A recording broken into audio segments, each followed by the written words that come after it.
What's up YouTube? Reefing ain't easy and neither is keeping a pristine tank. Today I wanted to show you a couple tips and tricks on how to manually remove things from your tank. Now, if you're doing manual water changes, you probably are aware when you're siphoning out the water, it's a good time to clean the sand if you have it, to suck out some detritus, maybe try to do some algae removal. However, depending on how far down your water level goes, if you're doing 10, 20, 30% water change, as soon as you've removed the amount of water that you need to remove, you're no longer cleaning and the tank might still be dirty.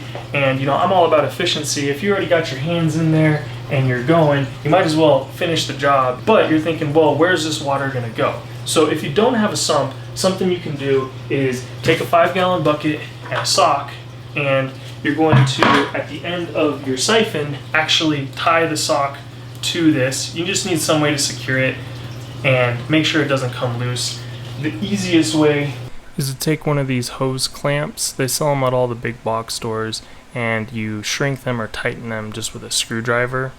You want to get one that's going to fit your tube that you're siphoning out of, and then just slide the sock in it while the tube's in there, as you can see here, and then take your screwdriver, tighten it down on the tube, tight enough so that when you pull on the tube and sock, it doesn't come out, and then you simply put the sock into a 5-gallon bucket.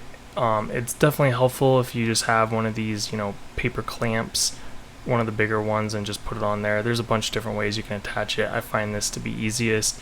And then you can see, when you're siphoning water out of your tank, it just goes into the sock and into the 5-gallon bucket. When the bucket starts to get full, you're just going to take your bucket, dump it back into the tank, and repeat. Now, if you happen to have a sump, it's even easier than that. You're just going to put the sock in the sump and go to town. Now, you might want to turn off your automatic top off because it's going to overfill the sump. More water is going to be coming down than it's used to. If you have a little alarm on there, it might trigger it and go off. But other than that, it works great. You just want to make sure the end of your hose, when you put it into your sump, it's connected to a filter sock so you don't just move all the stuff down into the sump. And if you have a certain area like I do, I look out to where if I actually thread my hose through the acrylic that gets me to the compartment of the sock, and then I bring that down in there, it helps trap the hose so it doesn't get released. If you don't have something like that, probably the best tip in this whole video is make sure you secure the hose in the sump, whether you're just putting a bunch of duct tape on the outside, and put a bunch, because the worst thing is you're siphoning stuff out and you hear running water on your floor. It happens to the best of us. It's even happened to me with this little trick.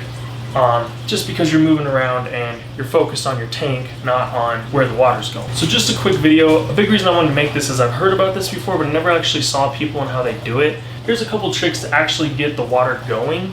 Now obviously, it's pretty easy if you just put the hose in water, take the other end, use a little pump, or do the mouth method where you're gonna suck water out, and then you wanna have it lower than the tank, hold it up till you get all the air out, cap it with your thumb, and then you're going to put in your sump. What I found though is it's difficult to secure this here as well as get your sock ready, put this in the sump, and get this end ready. But what I do is I actually start in the sump, I put this in the filter sock, and then I get the siphon going onto the ground. Then I cap it, bring it up to the top, put it in there, and now I've got a siphon going. When I pull it out, I stop, and then I put both ends in the sump, so that I still have that siphon ready to go, because a lot of times you're trying to move around the tank and do it methodically, and you don't always have this going. A couple other tricks are the size of your hose is going to make a big difference. There's pros and cons with a thicker hose. This is 3/4 versus this is a 1/2 inch, and I use them for different things. Now, the cons to a thicker hose like this 3/4, it's usually a lot stiffer, harder to work with. So if it's not long enough, it's just harder to bend, and I just find it a little bit harder to work with. Obviously, because it's bigger, it's harder to get in those nooks and crannies, and more water volume is going to be going through this. So if you're using a 5-gallon bucket, it's going to fill up rather quickly, and you're going to have to be emptying it, pausing, doing that whole maneuver a bunch. Another con with this guy, since it is a bigger diameter, if you have some small creatures in there, like maybe a crab, sometimes you can suck them up, so be careful about that. Those are some of the cons with a bigger hose. Now, the pros of a bigger hose is the thicker the diameter of the hose, the harder it's gonna suck. So sometimes if you're trying to really get into a crevice and create some suction, this will do a lot better. It can suck in a lot more, which is just better. Like sometimes if I'm trying to pull algae off a rock, the suction alone from this, if the algae is not on there too bad, will literally just bring it right off. So I do like the fact that this has a lot more suction. A lot of the bad stuff I talked about with the bigger one is useful with this guy. It's more malleable, it's easier to maneuver. You can really get this into crevices. Sometimes I'll bend it and like slide it underneath the rock where my hand literally can't get to, but I can get the end of this tube there. And then obviously less water volume. It's gonna take longer to fill up your bucket, so you're gonna have more time to be working. And then on the flip side of that, one of the cons is it isn't that powerful as suction. So sometimes, just putting the suction there, if it's heavy enough, it isn't actually gonna do much. So it's not the best. Now, if you're gonna use something like this guy, I would say it's really good for sand because it's not gonna suck up all your sand, but it's gonna allow you to actually vacuum it. If you have a bare bottom like mine though, I actually don't even use this because it doesn't create enough suction, even if I'm using the bigger hose. It's pretty much all I wanted to go over. I'm gonna show you some actual shots of me siphoning out detritus from my tank, how I actually do it. The first thing I like to do when siphoning water is put towels everywhere, just in case I do have a spill. It's better to be ready for it.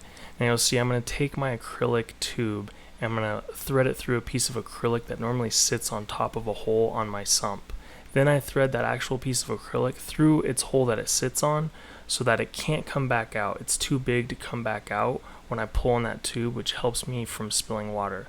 I start the siphon, so all I have to do is take that tube, put it in my tank, and it's ready to go. Now to pause, I just put the end of that tube in the tank so it's filled with water, ready to go. I'm just catching a fish right now that likes to bite me. Usually catch him, get him out of the tank because it's hard to work when he's in there. Now you can see I'm just siphoning up stuff on the bottom of my tank. This is some leftover sand from months ago that just keeps coming out of the rock, and I got a frag that fell off there. You can see how I use the tube to get underneath the rock sometimes to siphon stuff out, get stuff off the rock, and I figure, hey, while I'm in here, I might as well work on this algae problem I got going on. So you can see you can pinch the algae with your thumb, release, and it goes up the tube. I'm going to remove this sock as soon as I'm done. So not only am I removing the algae, but all the nitrates and phosphates that are within the algae, I'm manually removing it, and there's just no substitute to manual removal, and this is the easiest way I found to do it.